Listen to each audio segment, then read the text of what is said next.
আপনি কি জানেন পরোক্ষভাবে এক মহামারীর কারণেই হাওড়া স্টেশন গড়ে উঠেছিল? ভাবছেন তো হাওড়া স্টেশন তৈরি হওয়ার সঙ্গে মহামারীর কি সম্পর্ক? জানাবো আপনাদের এই অজানা তথ্য দিতেই আমাদের আজকের এই এপিসোড। তাহলে শুরু থেকে শুরু করি, তাই জানতে থাকো, জানাতে থাকো। সময়টা 19 শতকের প্রথম ভাগ। হাওড়ায় গঙ্গার ধারে ছিল একটি অনাথ আশ্রম। মূলত রোমান ক্যাথলিক ছেলেমেয়েদের জন্যই ছিল এই আশ্রম, আর তার পাশেই ছিল এক গির্জা, যার পুরোটার দায়িত্বেই ছিলেন পর্তুগিজ মিশনারিরা।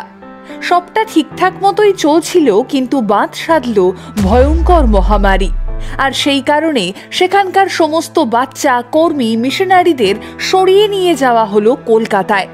আর সেখানেই আবার নতুন করে শুরু হলো সমস্ত কাজকর্ম। ফাঁকা হয়ে গেল আশ্রম এবং গির্জা চত্বর।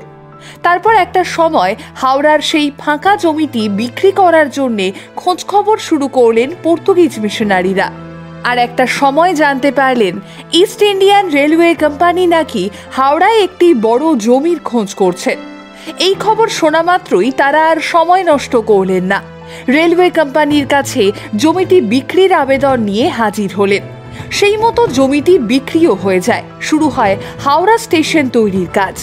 ইস্ট ইন্ডিয়ান রেলওয়ে কোম্পানির ইঞ্জিনিয়ার জর্জ টার্নবুল 1851 সালে প্রথমবার হাওড়া স্টেশনের জন্য সরকারি দপ্তরে প্ল্যান জমা দেন, কিন্তু বিভিন্ন কারণে সেই প্ল্যান খারিজ হয়ে যায়। পরবর্তীকালে 1852 সালে তিনি পুনরায় পরিমার্জিত প্ল্যান জমা দেন, আর এবারে সেই প্ল্যান গৃহীত হয়।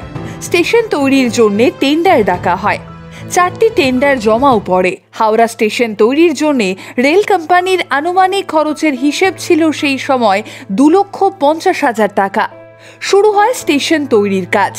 আর্মেনিয়ান ঘাটের কাছে তৈরি হলো একটি লাল ইটের একতলা বাড়ি এবং একটি মাত্র প্ল্যাটফর্ম বিশিষ্ট একটি রেল ট্র্যাক।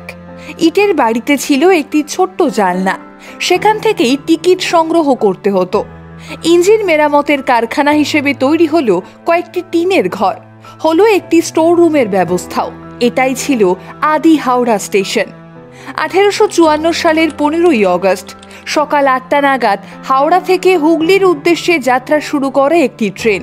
ঐতিহাসিক সেই যাত্রা দিয়েই হাওড়া স্টেশনের পথ চলা শুরুর মুহূর্তটির জন্য অপেক্ষা ছিল বহু মানুষের। 3000 দরখাস্তের ভেতর থেকে মাত্র কয়েকশো মানুষই সুযোগ পেয়েছিলেন এই যাত্রার ভাগিদার হিসেবে। প্রথম ট্রেন দর্শনের জন্য ছোট্ট হাওড়া স্টেশনে উপচে পড়েছিল সাধারণ মানুষের ভিড়। ট্রেনটিতে ছিল 3টি প্রথম শ্রেণীর কামরা, 2টি দ্বিতীয় শ্রেণীর কামরা, 3টি তৃতীয় শ্রেণীর কামরা এবং গার্ডের জন্য একটি ব্রেক ভ্যান। এগুলো সবটাই কলকাতায় তৈরি করা হয়েছিল। প্রথম যাত্রায় হাওড়া থেকে হুগলি যেতে সময় লেগেছিল 91 মিনিট। হাওড়া হুগলি যাত্রাপথের মাঝে ট্রেনটি থামতো 3টি স্টেশনে: বালি, শ্রীরামপুর এবং চন্দননগরে। ট্রেনের প্রথম শ্রেণীর ভাড়া ছিল 3 টাকা এবং তৃতীয় শ্রেণীর ভাড়া 7 আনা।